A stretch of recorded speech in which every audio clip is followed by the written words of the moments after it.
एक आदमी सुविधा के लिए पहाड़ की चट्टान के किनारे पेशाब करने गया, लेकिन गलती से उसका पेशाब एक घायल बाज के पंख पर गिर गया।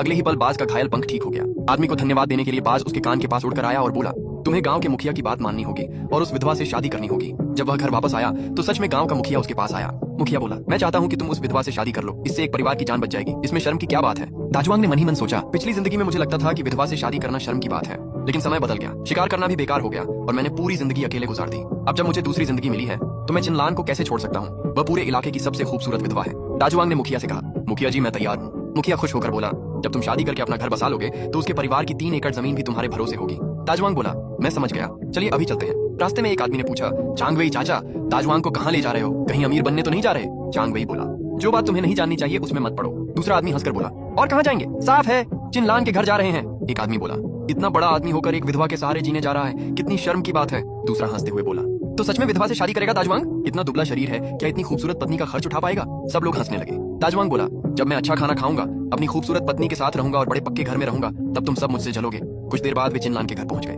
मुखिया बोला, चिनलान, मैं तुम्हारे लिए दूल्हा लेकर आया हूँ। दाजवांग ने चिनलान को देखा और हैरान रह गया, तो ये चिनलान है? ये तो मेरी याद से भी ज्यादा खूबसूरत है। इस बार तो मेरी किस्मत खुल गई। मुखिया ने कहा, चिनलान ये दाजवांग है, अब से यही इस घर की जिम्मेदारी संभालेगा। दाजवांग बोला, नमस्ते बहन। चिनलान बोली, अंदर आइए, बैठिए।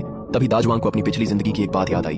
अब याद आया, पिछली जिंदगी में मैं इतना जल्दी भाग रहा था कि मैंने ठीक से किसी से पूछा ही नहीं था। चिनलान अकेली नहीं है, अगर मैं दिन रात मेहनत भी करूं तब भी उसका खर्च उठाना मुश्किल होगा, लेकिन यहाँ तो उसकी 2 छोटी बहनें भी हैं। मुखिया ने कहा, यही हालत है दाजवांग। चिनशुआंग मेहनती है और कुछ काम करके पैसे कमा लेती है, तुम उसे बिना वजह नहीं पालोगे। दाजवांग ने सोचा, कुछ काम के पैसे से क्या होगा, उससे तो मेरा पेट भी नहीं भरेगा। तभी अचानक उसके दिमाग में एक आवाज आई, टिंग। मेजबान के सामने जिंदगी का एक बड़ा फैसला है, उसके अंदर जीने की बहुत मजबूत इच्छा है। अब हंटिंग सिस्टम उससे जुड़ रहा है। सिस्टम जुड़ गया। मेजबान लिन दाजवांग को शुरुआती इनाम दिया जा रहा है। दाजवांग हैरान होकर बोला, सिस्टम, अब मुझे किस बात का डर है?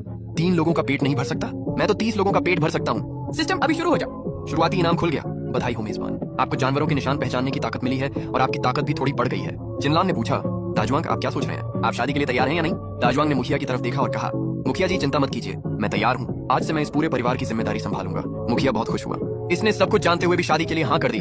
चिनलान बोली, दाजवांग हमारा घर बहुत छोटा है, इसके लिए माफ करना, मैं पश्चिम वाला छोटा कमरा खाली कर देती हूँ, वहाँ हमारा सामान रखा है। दाजवांग बोला, रहने दीजिए, मैं बड़े कमरे में जमीन पर चटाई बिछाकर सो जाऊंगा, मैं कोई नखरे करने वाला आदमी नहीं हूँ। फिर उसने पूछा, वैसे घर में कुछ खाने को है? मैंने सुबह से कुछ नहीं खाया, बहुत भूखा हूँ। चिनलान बोली, बर्तन में थोड़ा मक्के का दलिया बचा है। दाजवांग खुश होकर बोला, वही काफी है, इससे पेट तो भर जाएगा। फिर उसने पूछा, तुम लोगों ने खाना खाया? चिनलान और उसकी बहनें बोली, हाँ हमने खा लिया। दाजवांग समझ गया कि उन्होंने अपना पूरा खाना बचाकर उसके लिए रखा था। उसने कहा, मैं थोड़ी देर के लिए बाहर जा रहा हूँ। चिनशुआंग ने सोचा, क्या उसने हमारा आखिरी खाना भी खा लिया और अब उसे बुरा लग रहा है? क्या वह भागने वाला है? चिनलान बोली, चिंता मत करो, मैं तुम्हें भूखा नहीं रहने दूंगा, आज रात तक मैं तुम्हारे लिए मांस लेकर वापस आऊंगा। छोटी बहन बोली, बहन क्या तुम सच में उसकी बात मान रही हो? गांव के पुराने